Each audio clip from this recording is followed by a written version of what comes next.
Welcome to Inside Missions, a production of Maranatha Volunteers International, offering an in-depth look at the people, the cultures, and the countries where Maranatha is working.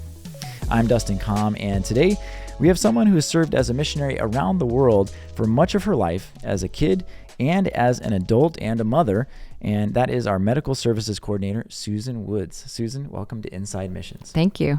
I'm honored to be here.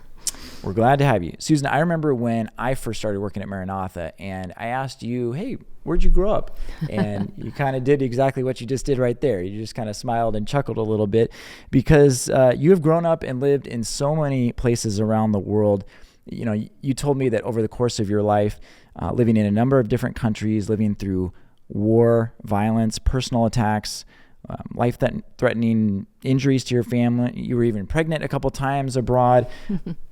Even on the mental side, sometimes not really feeling like you maybe even fit in. Through it all, that you have experienced several themes of God's goodness and faithfulness. And so I want to talk to you about some of those themes today. The first idea that you kind of talked to me about was that God keeps you safe wherever you are. And you experienced this even as a child in Asia, didn't you? Yes. I think I kind of look at it as when you're walking in God's will, you are safe. And safe may not mean that you're safe from all harm and danger, but you are safe because He's with you and walking with you through whatever the challenges are. But we have seen over and over that His hand is on us, yeah. So as a kid, what were some of the safety concerns that you had? What countries were you living in, and what was life like? My parents went to the country of India when I was 14 months old. My brother was a month old, and we... subsequently, a couple of years later, we moved to what was then East Pakistan, and that country was in a lot of turmoil during my early childhood. I just remember a lot of curfews and rushing to the airport in between curfews to take people back and forth.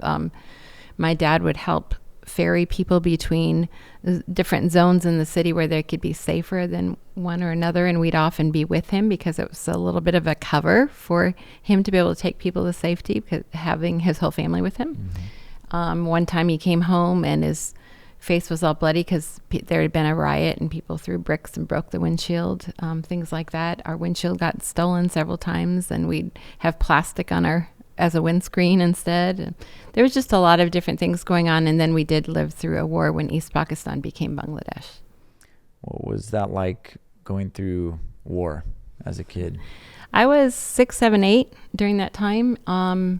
And so I do have a lot of memories. I was the oldest of 5, at that time 4 of us. And I remember at one point we did have to leave the country, but initially we would have mobs show up at our gate sometimes. And at times we did have people come and hide in our house, and then people were coming looking for them. It was just different ethnic groups, and one group was looking for the other group kind of thing. And so there were a lot of scary times. One Sabbath that's very clear to me as we walked from house to house. People kept calling us, come into my house. And then we walked down the street to someone else's house because it was basically curfew and no one's supposed to be out and about. But my dad really felt like we needed to get to the mission. We lived a couple miles away. So the 4 of us kids and Dad and Mom walked slowly but surely, got to the mission. And during that day, we had all gathered together in someone's house, and there were fires all around. People were trying to climb over the wall. Also that afternoon, someone showed up. They had been at a mission farther downriver, and they had come back up not knowing what was going on. People shot at them when one of the young man had a hole in his ear from having been shot at. And then they had once they got out of the boat and got to land, then they climbed over different people's walls to get to safety because there were riots going on and different things. So it was very, very vivid and clear to me. Those memories still are, because it was quite unusual, actually.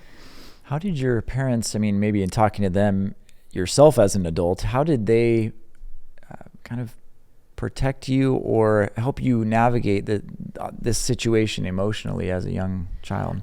My parents' faith in God, I think, was very clear to us. We had worship morning and evening, and we talked about God being with us. Now, not long after that Sabbath, I talked about we had an ambassador show up at our home and saying, if you don't leave now, you're going to be walking to the border with your children. So basically go to the airport and get on the plane and go somewhere. My grandparents lived in India at the time, and so my dad stayed behind, but he sent my mom and us kids on the plane, and we waited in mobs of people at the airport, finally got on a plane and went. And then you couldn't go straight to India because India was helping the Bengali people. Anyway, so we had to go on a circuitous route, and we ended up with my grandparents. But because India was now part of the war, we were living near an Air Force base. And so it was, some of my memories are from the 9 months that we lived there, because we had air raids. We also had blackouts. Nobody could, at night, no light was supposed to be seen. And on the we went to school there, my brother and I, and when we were on the playground, if the air raid siren went off, you had to fall down on the ground and lay flat, or if inside, we'd get under our desks. And one thing I remember very clearly then, and this still has quite an impact on me, is that we learned Psalm 91. Our teacher had us go over that, and I haven't forgotten it all those years, but that was something that reminded me that God was always with us, no matter what, no matter if those darts are flying around or whatever it talks about, whatever is going on, God is with you. And it was very clear. We had a couple of times when my dad was able to come and see us, and he showed up, and I was sleeping in a little bedroom right by the front door, and I remember a knock on the window in the middle of the night and being scared, well, who's out there? And it was my father, who had actually hadn't been able to tell us he was coming, and he showed up a couple times during that time to visit with us. And then to get back to the country, we got on a refugee train at the end of the war. And we didn't even get our passport stamped going in the country because we were on this train moving slowly with a lot of refugees. Guys, we're only 5 minutes into this, and I feel like we've been through a movie already. Sorry. No. This is, I'm curious with all of you said that people would sometimes try to run into your homes to maybe escape someone else. Was there ever any violence in your home or attempted, break-ins into your house as a kid? We did have attempted break-ins, and some of that was after the war as well. And that left us very scared at night. My sister and I would read when we couldn't sleep, or I'd wake her up to read with me. Because we were concerned about what the noise was outside. We had people try and break into our house. We had, there was still a lot of unrest. We had one of our missionary friends was shot and killed at another mission. And our home, for some reason, had the only phone. And so people would come and gather at our home when something happened so that the news could be spread between people and we could all grieve or comfort each other, whatever it was. Another missionary friend lost their daughter on an accident at the high school she was at, which was out of the country. And so I remember some of those things as being a bit scary for a young girl and as well. You took on a lot, and you told me that you're the oldest of your siblings, so maybe sometimes you were privy to more information than they were. That's true. It's been interesting to talk to my siblings over time, and because we all have different memories. Yeah. But my brother was close in age. But yeah. And some of the younger ones maybe having no idea the actual reality of what was going on in that moment. I ask about the break-in. That is significant later on in your life when you're in Africa. There's a break-in. We'll get to that later. And you can actually hear the whole story that David told about that in our very first episode of Inside Missions. I'm curious, though, jumping ahead to that story when you had your family in Africa and there was a break-in, and share whatever details you want about the story in case people haven't heard David's version. But I'm curious if the fear that you just talked about of the break-ins and all the violence as a child, is that something that stayed with you into adulthood up until this break-in happened with your own family? In some ways, because we went through so many different experiences, I don't think I had the same fear, maybe as some people might. And we actually, when we moved to the country of Malawi, where we had that attempt on our home, and the attack on our home, basically, we were thinking that things were calmer than where we had been living, because we'd been living in the country of Mozambique before. Two other friends and myself were assaulted on the beach. And I don't want it to sound like these are all the bad things, because we had so many good times and memories in between. But sometimes those difficult times when you're like, wow, what's going on? And you're praying and asking God to take care of you. Those are the things that jump out in your memory when you look back. Well, I think it's significant too, just because of this theme that we're talking about, that God keeps you safe, even despite all the things you're listing off, and we're not even going to get to a lot of them, right?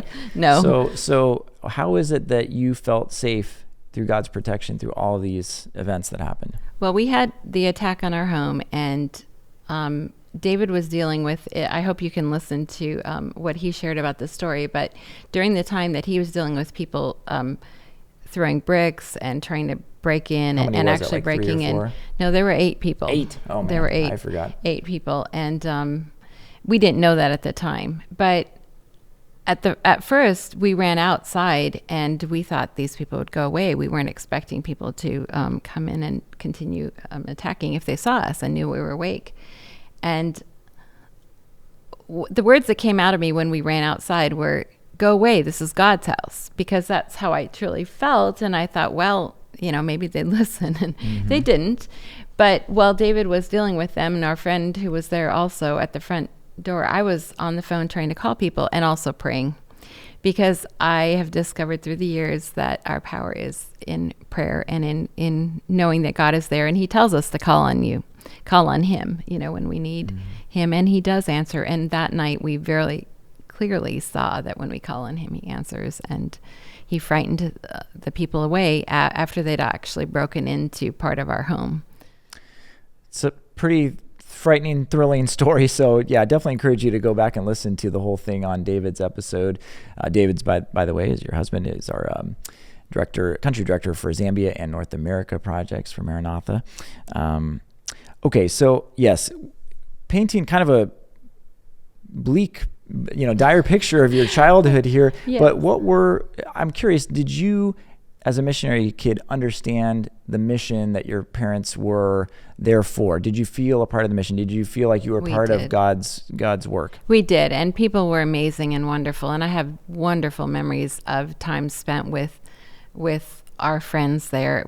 We felt like it was home. My parents actually left when I was 14 years old, which was very traumatic for me at the time, because they wanted us to know that there was another world out there besides the one we had experienced our whole lives. We only went to the U.S. twice during my lifetime up until that point, and they, anyway. So I still have very close friends to this day from Bangladesh and India, and actually my family was very blessed to go back and visit this last year, and that was really rewarding. But we did know that that there was a mission that we were part of, and yeah, my parents' faith was very strong, and they weren't subtle about talking about it with us.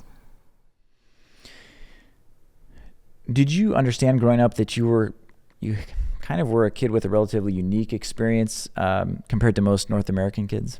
Not really, not until I got to high school. When I was 14, my parents decided it was time to go back to the U.S. or Canada, which was where we'd originated from. And we ended up in New York on Long Island, and my parents sent me to Blue Mountain Academy in Pennsylvania.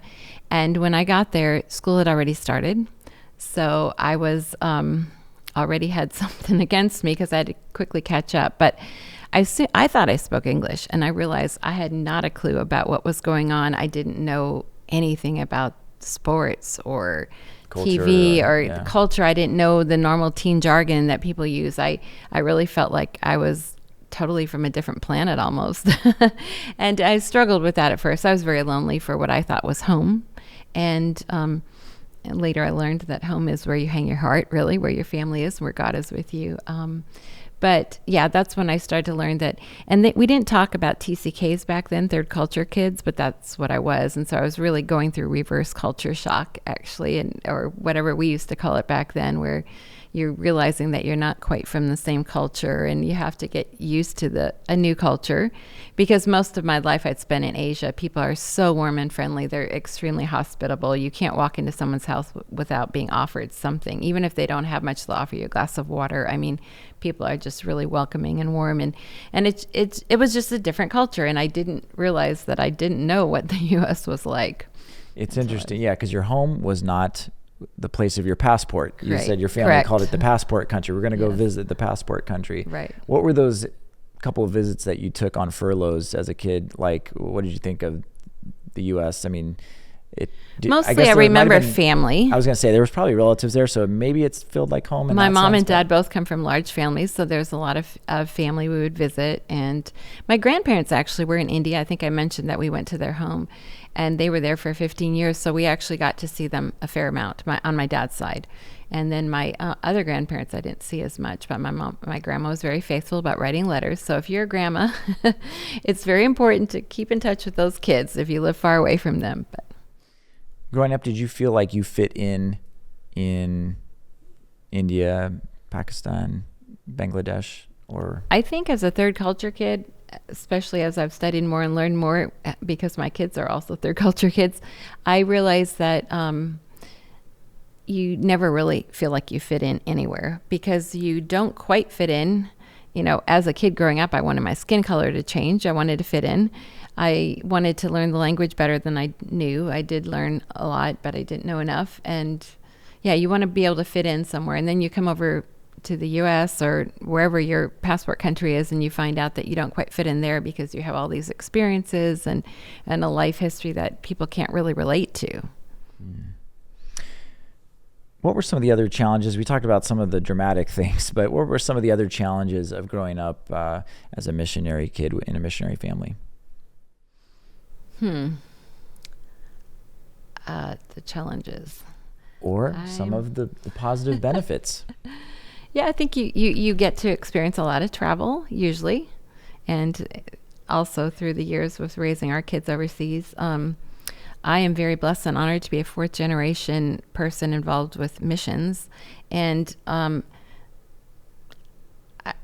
there's a lot that you learn from other people. And I think if you have an open mind and learn and realize that you are learning and that people have so much to teach you, whoever they are, wherever they are, is a benefit. I wanted my children to grow up overseas because I thought it had been a wonderful childhood. We had all kinds of adventures. We had wonderful friends that felt like family because, you know, like expat friends sometimes, because they can relate a little bit more to what you're going through because they've also come from different cultures. But, and there was just, yeah, there's a lot of, I'm not sure if I'm remembering all the good things, but just a lot of positive things. And then challenges would be trying to adjust whenever you travel around. Mostly cultural, I guess. Yeah, and I think you realize when you get over to maybe Western society that we take so many things for granted. I remember thinking that everyone was wasting so much over here, or different things like that. When did you know you wanted to become a nurse?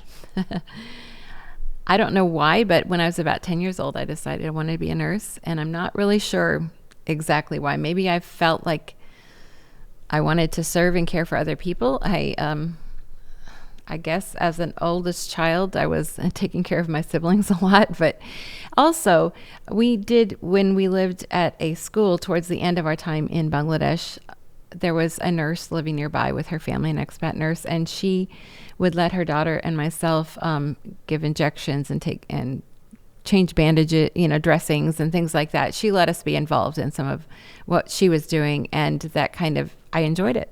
So I thought, well, why not? And I also knew it would give me an opportunity.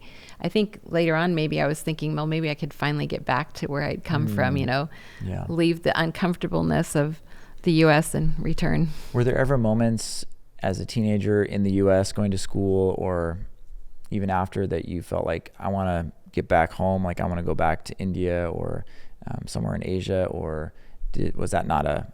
No, it was definitely. I'd hear from some of my friends. I used to take, especially the first few years, I spent a lot of time outside taking walks, talking to God about how I wanted to get back. I was lonely, missing things, and it took a while to adjust. So there were times, and I also was involved with a mission club in college, even though I hadn't served as a missionary. I'd grown up as as part of missions, but I was looking forward to maybe going somewhere someday, wherever God could use me, and that was probably not going to be somewhere local is what I had in mind. Yeah, well, you have it in your blood. It sounds like there's a lot of your family, extended family, that have been missionaries as well. How did you come to terms with, and again, you say at the time, people didn't really know what a third culture kid was. That's not really a term that was thrown around. So you just kind of were trying to figure things out. Was there anything in particular that helped you to kind of be able to understand your place in the world and how you fit in, people that you talked to, things that you read, just praying? I think initially I was, or maybe all along, I've just been attracted to other people who maybe feel like they don't quite fit in.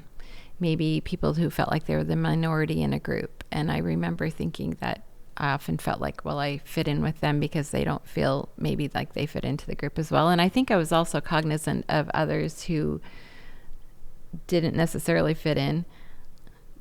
It's interesting because sometimes people would then think, well, I would be extra friendly, and then sometimes I'd have friends that was like, oh my, I wasn't trying to be that friendly, but a little extra attention you don't necessarily want. But so you go through academy at Blue Mountain Academy, graduate from BMA. You eventually become a nurse, and you marry David, and you've spent your young life, or most of your young life, in the mission field. He spent some time in the mission field was he a student missionary? Yeah, yes. Student missionary in Africa. Correct. So how did you begin to see your life of service coming together and really witness the second theme of what you talked to me about, which is that the mission is wherever God puts you? How did you see that coming about as you guys were starting your life together? One of the things that Dave and I had in common early on, I think, was that we were both interested in serving cross-culturally. And I say that because I think everybody is a missionary wherever we are, because God gives us a mission where we are, and he plants wherever we are. He expects us to share his love with others. And I think sometimes we've forgotten that in the past. And maybe I even grew up with a little bit of that, that, oh, it's something really significant to be a missionary, but really everybody is a missionary. And I think that wherever we are placed, we are asked to love people. Jesus said, go out and make disciples and love others. And that's what we're called to do. So I think early on, David and I went and talked to the church that we were part of, just asking if there was something where we could be a part of. And so early on, when we were 3 years into our marriage, we ended up moving to Malawi, and we had our first child born there. We were there a couple of years, made lifelong friends. And this was as missionaries for the church? The Seventh-day Adventist Church, yeah. Yes. And we were at the Malamulo Hospital in Malawi. Okay. What was it like having your first child in another country, well, in Malawi specifically, compared to what maybe a lot of mothers experience in the I went US? over when I was 5 months pregnant, and it didn't faze me because my mom had 3 kids overseas, so I didn't worry about it. But I had a lot of people say, are you nuts? You're not worried about that? But we actually were moving to Mission Hospital, and the Mission Hospital at OBGYN. What we didn't know is as we landed at the airport, he and his family were getting on a plane to go on their holiday, their furlough. No. And there was also a nurse midwife there, so that was wonderful from Australia, and there were other people, other medical professionals that would be helpful in a delivery. So it's a story for another time, but it was quite an experience having a child overseas, and more of a frightening experience than we wished it were. But it all turned out okay. He's doing well. And we are blessed to have had our son over in Malawi. How is raising a baby and a toddler different there than maybe what people are used to in the U.S.? Well, we could expect that we had snakes in our yard. We counted, we stopped counting how many poisonous snakes we actually had on our yard. So when you're helping your child walk, I remember walking with our son holding his hand, and he put his little foot forward, and there was a little green poisonous snake on the ground. And so you could quickly grab him up. There were termites, bees, different things, a lot of different things that would get in our house that you just had to be a little more aware of. I think that it was a wonderful place to raise a child, actually, because we lived in a rural environment, and people were friendly and always watching out for him. So it was good. Do you feel like there was good support that you had as a young mother? We did. Yeah. We lived in an area where there are quite a few expatriate families, as well as we became close to some of the local families who were another lady who was having young children at the same time, and there was a lot of support. So that was great. And they introduced phones while we were there, so we could talk to our family once in a while.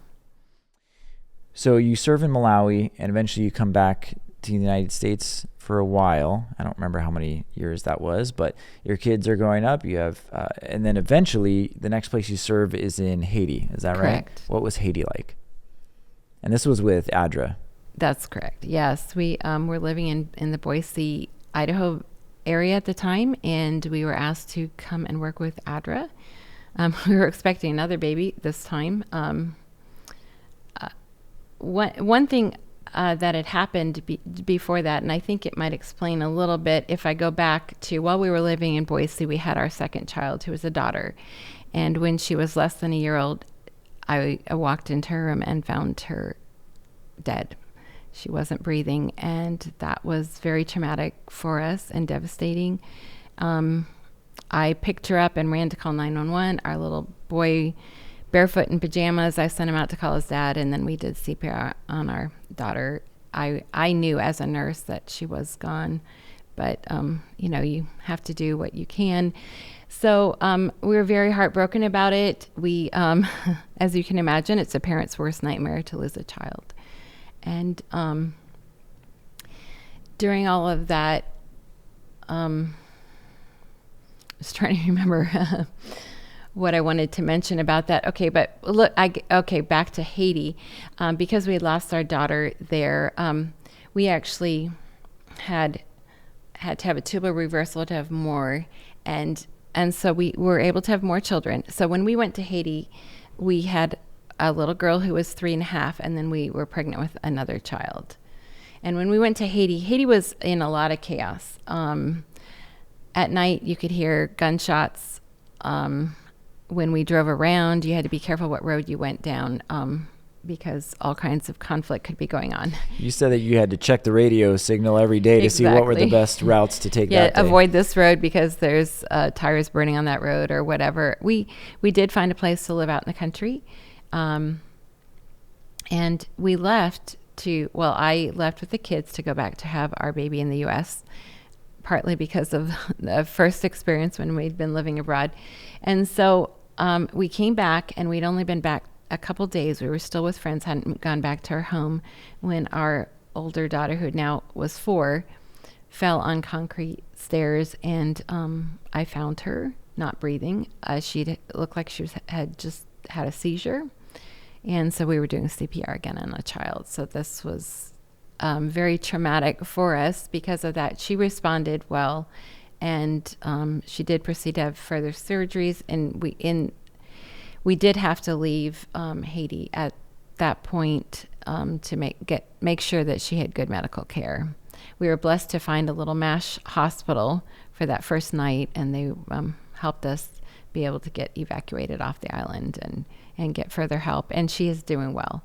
But that was another experience where we realized God was looking out for us. But I feel like you endured a lot of things over many years, whether it was through your childhood, through your young run as a parent. How did you work through those things? Going back a little bit to when our first daughter died, I remember feeling like every time I prayed, I had a strong faith in God because I'd been through a lot, and I always felt like God helped me through it, gave me strength to make it through, even though I struggled. And I remember just feeling like when our daughter died that my prayers were bouncing back straight at me. I felt like God had to be there. I knew he had to be there. I knew he was there. He'd been there before. He wasn't going to leave me now, but I just felt like I wasn't getting anywhere. And about 5 months down the road, I woke up one night, couldn't sleep, and I started to think about all the things I was thankful for. And I know Paul admonishes us in everything give thanks. And I got up and wrote down all the things I was thankful for, even though our daughter had died. I was thankful that she didn't have pain and suffering, that she'd just fallen asleep. We did find out, I didn't mention, that she had an undetected rare heart defect, which had caused her death. But I was able to sit down and write those things out, and that helped me to give thanks in things like that, to realize that I used to sing, God understands, does Jesus care? Yes, he cares. No one understands like Jesus. I talk about tears are our language, God understands. I found through music that God often spoke to me, and the words of the songs were very encouraging. Reading the Bible, just going back to the word and knowing that God was there, feeling his presence over and over again. So I think that kind of helped me through a lot of different challenges. Not that I would remember all of that when I was going through a particular challenge. Somehow we forget that as humans. Right. We're like, oh God, that's right, you did help me before. But somehow the experiences kind of built on each other, and I remembered that God would get me through somehow. Wow. So your family going through a lot of things over the course of a few years. You end up coming back to the U.S. from Haiti, and you're in the U.S. for a while. I wanted to ask, actually, before we move on to the next place that you served, what were some of the benefits that you feel that your kids got from, and I suppose you've maybe talked about this a little bit from your own childhood, but as a mother, what were some of the benefits that you noticed and that you're glad that your kids were raised in the mission field in other countries? Definitely a world perspective, an open mind. I think we later planted a church during that time before we ended up in Africa again, which we'll get to. But a lot of the people, almost all of the people that were part of planting that church. This is in Idaho? In Idaho, were people, it was in Oregon, were people that had actually served cross-culturally, quite a few of them. They were able to think outside the box and think about how we could reach people for Jesus in a different way than what we were doing every Sabbath or during the week, whatever we were doing. And I think that idea, that perspective, being able to realize that we can be different. We can be, I don't know, God has a million ways to work in our lives and the lives of other people, and we can serve him in so many different ways. That was something I wanted my children to learn and understand, and I think they did. And just to be able to learn how to serve others, how to not be selfish, not to think of themselves first. I think that you see so much need. It's overwhelming. I tell you, every time I step off the plane from having gone somewhere and walk into the U.S., I feel overwhelmed with the blessings that we have taken for granted. And then you step off the plane in another country and you see they have so many blessings too, but so many people have a lot less than we do, and you can still see smiles on their faces. That doesn't mean that their life is happy and everything's going okay, but they have learned to somehow find joy despite what they're going through. And I wanted my kids to see that they could have joy in life no matter what's going on. That's beautiful.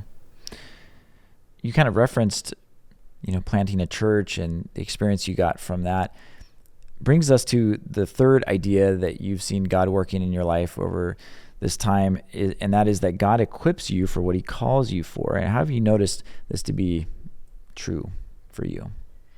Well, I'm getting older through the years, so I've seen, as I look back at growing up overseas, I used to tell my husband that it was a good thing for him that I grew up overseas, because I was able to put up with a lot less at times, because sometimes we lived in remodels or else we lived in a more remote location. And that was just teasing. But, it is true. You do learn how to adapt a bit. And so as I look back at, I did learn adaptability. Mm-hmm. We always tell volunteers when you go out on mission project, be flexible, be adaptable. And it is so true. It helps, when you have a perspective that we need to do that. I learned, looking back at life, even in high school and stuff, I was very shy growing up. I still have a hard time sitting here talking like this, but as the oldest kid, I had to be responsible. I had to jump out and do things even if I didn't feel like it. So God kind of prepared me in high school, college. I didn't say no when people would ask me to do things, even though I was scared to death to do it, and just stepped out and did it, working as a resident, the head RA in high school, just different responsibilities God gave me and working in different areas. You look back and you say, wow, God was preparing me for something. And even when we planted a church, it was a roller coaster ride. And we had to be very patient for when we needed to launch the church because of some other situations on the side of what we were doing. And it was very clear God was leading us. He'd answered so many prayers. We had a meeting where you could see the positives and negatives being thrown out, and negative would come up and then somebody would bring up a positive. Okay. And we watched God work, and just looking back at that was preparing us. Working with people that might be more challenging, we went through that. Different things happened where when we got to Mozambique later, we could look back and say, okay, God was preparing me for this. Even losing our daughter and some of the other challenges that we had, I think I had less fear probably because of some of the fearful things I'd been through in my life. I wasn't afraid to just jump out of the boat or whatever you might call it and go try something new because I had experiences. And losing our daughter gave me more compassion and empathy for other people. It helped me maybe know what to say or not to say. Not that I know all the time, but just it helps you, having experienced something, even if it was challenging, you are more equipped for helping others that might be going through a similar experience. So yeah, I think God definitely equips us for what he calls us to. Everything that we experience leads to the next thing, leads to the next thing. Sometimes you're like, why am I going through this right now? Or boy, that was a waste of time. Well, at some point down the line, you might be able to recall that and use it. So you're gaining this experience. You talk about planning the church and everything. How did that prepare you for moving back to Africa? Because your next stop is in Mozambique, this time for the first time with Maranatha. Is that right? Right. That's correct. We were planting. At that time in our lives, we had just moved when we got asked to go to Africa, or when that all worked out. It's more of David's story than mine in some ways, but it was definitely a God thing. And he does tell that story. Does he tell that story? Okay. I think maybe not. I can't remember all the details if he told all the details or not. But and what year was this, by the way? It was 2006. Okay. And we had just purchased a mini ranch, and it was our girls' dream. They were at the time 7 and 11, and our son was older in high school. But the girls had always wanted a lot of animals. We had horses, we had goats, we had dogs and cats and whatever. They were so excited. And we just moved to this area, and at the time my parents were just moving back. After we served in India and Bangladesh, then when I and my siblings had graduated from high school and college mostly, then they went to Africa. Actually, David and I were in Africa the first time when my parents moved back there. But so now they were going to retire from having worked in Africa for 18 years. And not great timing. No, not great timing, because they were coming back to be near their grandkids. They had they had a number of grandchildren and they wanted to be near them. And then just several different things were going on where I also felt like that my parents moved back at a good time for all of us, especially my siblings, because I felt like it wasn't, sometimes they say moving is harder if it's a toddler or a teenager. I think that's probably true. And so I thought, I also didn't want to teach high school. I didn't want to homeschool high school, and I didn't know if I might have to. So that was kind of a no for me. Never say no. But, yeah. And your son was going to college? Our son was a bit older because we had lost a daughter, and so our family's a little bit spread out. So our son was getting ready to go in his first semester at Union College, 2006, and it was just before that David felt a voice calling him to call Maranatha. And I struggled with that whole thing because I had all these reasons. My girls were finally old enough, they could go to school, I could start working more on my nursing career and all kinds of things. So instead, we called Maranatha. We ended up accepting the call to come to Mozambique to build, at the time they said 1,000 churches and 8 schools. So it was huge. It was the God thing. And they talked about maybe 3 or 4 years at the most. So we packed thinking that's what we were packing for. And it took me a while though, because I cried for a few days. I'm like, no, I'm not ready to go. I have all these reasons I don't want to go. Some I probably haven't mentioned, but anyway, this is not a good time. God, okay, I did not hear your voice, but I did have a time where I was reading the Bible in John 3, and David had gone off to church. It was a Sabbath morning, and it was my devotional time, and I just came across the verse where John says, he must increase, but I must decrease. And I thought, God just spoke to me through that and just was reminding me that, okay, this is not about you, Susan. This is about my work, and this is about what I want to do.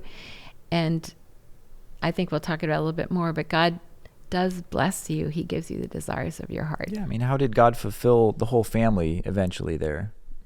David had always wanted to build for Jesus instead of, he was a contractor for many years, and he was doing a lot of construction for people that had a lot. And he said, and we started when our kids were pretty young, we started taking them on short-term mission trips with the schools that we're involved in Oregon. And he's like, man, this is what I want to do. He'd lead out in the construction. He said, man, I wish I could do this full time. So he got to do it full time. Our girls, well, I should just say that there was a point when we were in Malawi, I think it was, where we were reading in devotional time, Psalms 37:4 about, delight yourself in the Lord and he'll give you the desires of your heart. And the girls brought it up. They said, Mom, you're getting to do what you've always wanted to do. Dad's getting to build churches and schools and even drill wells, but you're getting to write. You always wanted to have time to write. And at that time I was able to write reports, articles for Maranatha, and also do a blog almost every week. So anyway, I enjoyed that. And the girls also we had been able to get several dogs for them, so they had pets again, and they were able to take English writing lessons. And so they brought that up, and they said, and Justin gets to come visit us. That's their brother. He's in college, and he used to tell us, he said, why not go to Mozambique or wherever we were getting called to Africa? He said, what college student doesn't want to go over somewhere like that to visit their parents on a holiday? So anyway, yeah, so the girls were able to see that God was blessing us with the desires of our heart. Wow. What were you most proud of all of your work throughout that time with Maranatha in Mozambique, Malawi, Zimbabwe? What about the work were you excited to be a part of Maranatha? Early on in Mozambique, we were able to go to a dedication every Sabbath. That was exciting. It got old in some ways just because you did a lot of it, but it was always exciting. People were so excited. It's still exciting for me to go to a church dedication or a school dedication, because you think about all the thousands of people that are going to be impacted by this. Even if it's not this day, we have seen over time, we constructed over 900 and some churches in Malawi while we were there, and they're asking for us to come again just because the churches just keep growing.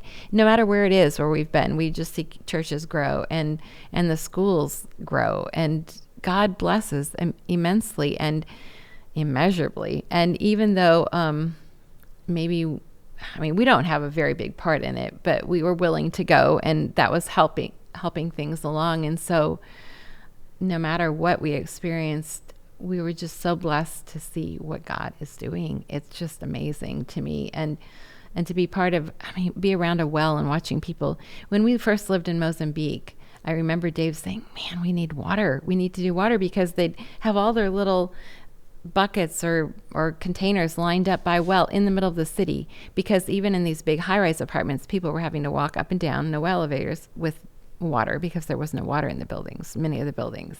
And so you'd watch people pumping water all the time, and just to see the joy of people when there's water closer to their home. I don't know. There's so much joy that's expressed. You can hardly contain it yourself, just to watch the joy and hear I don't know. It's what God's doing, and that just brings you your heart joy. Now, I just wanted to ask you are now back in the United States, and you are a medical services coordinator. What do you do there's a lot of things that you do for Maranatha, but if you had to boil it down to a set of things, what do you do for Maranatha? Wow. Okay. Well, I am blessed to be part of a lot of medically related things, and that can involve helping teams that are planning to take a medical team or dental or vision or whatever it is as a component of their mission trip, and to work with them, kind of mentor them as they prepare for it, make sure we've got all the permission we need and that kind of thing. We also work with having medical supplies for the teams, like first aid kits or IV kits or whatever it is, having antibiotics for people that travel a lot, with them, or whatever, those types of things I do work with, as well as we help with health education in some countries and have been part of preparing programs for that. I think one thing I do enjoy is that my job is never the same. It changes a lot. During COVID, I was able to help with donor relations more than maybe I do now, but just to connect with people and pray with them and hear their stories as well.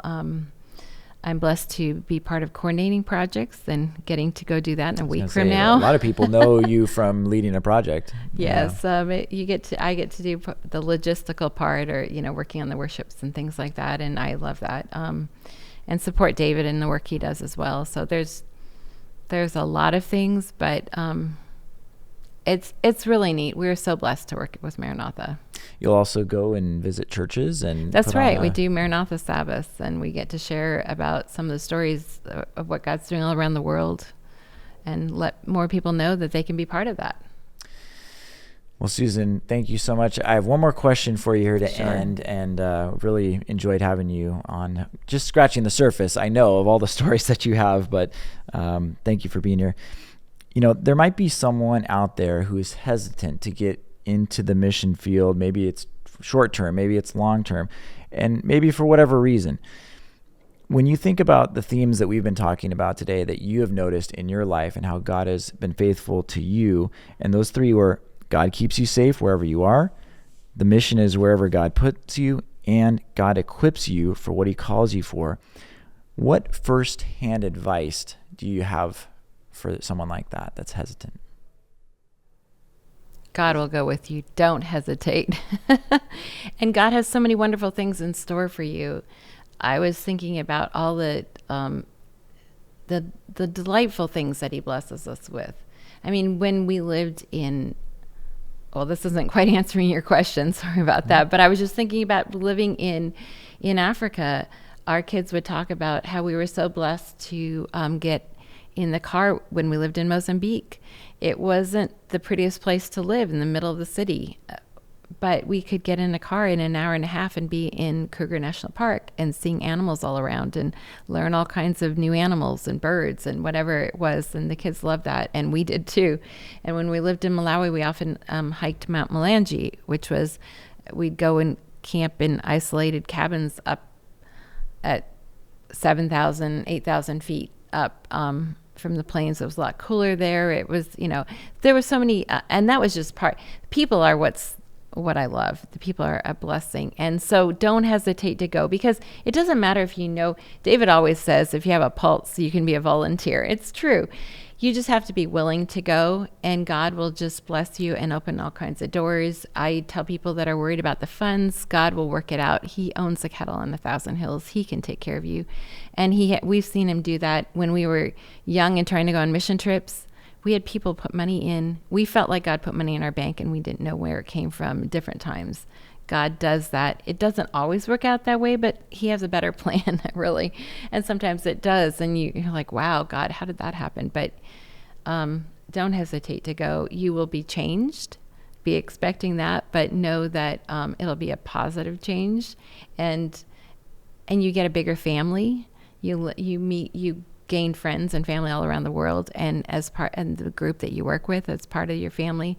We have the dearest friends that we've worked with all over the world, and some of them are still abroad, but local people that we just consider family too. And it doesn't matter where you are. We're all God's family. And you get a bigger family when you step out and take part in missions. Love it. I lied. I do have one more question. Okay. I did want to just ask you, you mentioned your daughter Rochelle and passing away as a baby. Would you tell us about the project that we've dedicated to her in her honor? Oh, okay.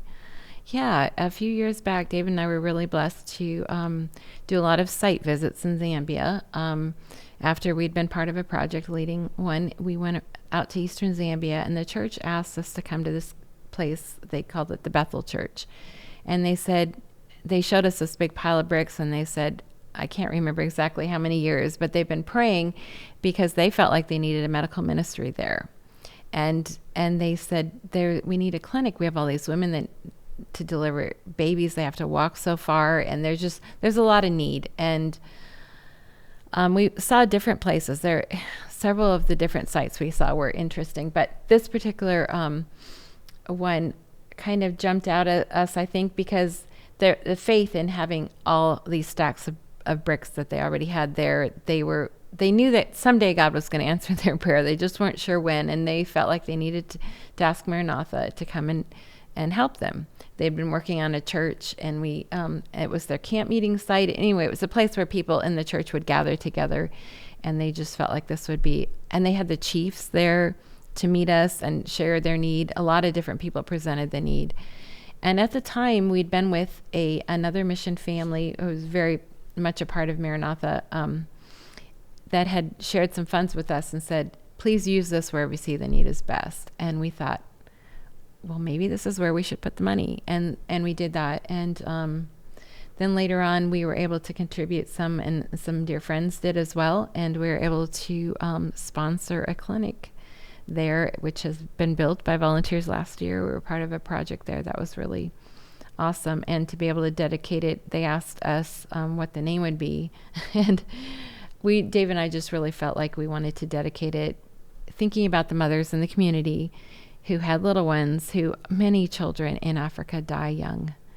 So many people we knew were going to funerals for little ones. And over the course of the time we lived there, and we just knew that the clinic would be a big benefit to people there, and we were just excited to be part of that. And it's called Rochelle's Place of Healing. I didn't want it to have our name on it necessarily, but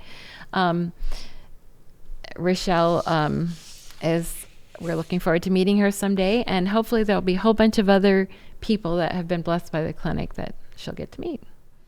Well, I was blessed to be able to be there, and we did a little interview for Maranatha Mission Stories. So I'll go ahead and put a link to that segment, or maybe the full episode about Zambia there that people can watch and see it with their own eyes. So, Susan, thank you so much for sharing all sorts of insights into how God has, been faithful to you and all of your experiences in these different countries. And we just really appreciate you being on Inside Missions. Thank you very much. It's been an honor. Thanks.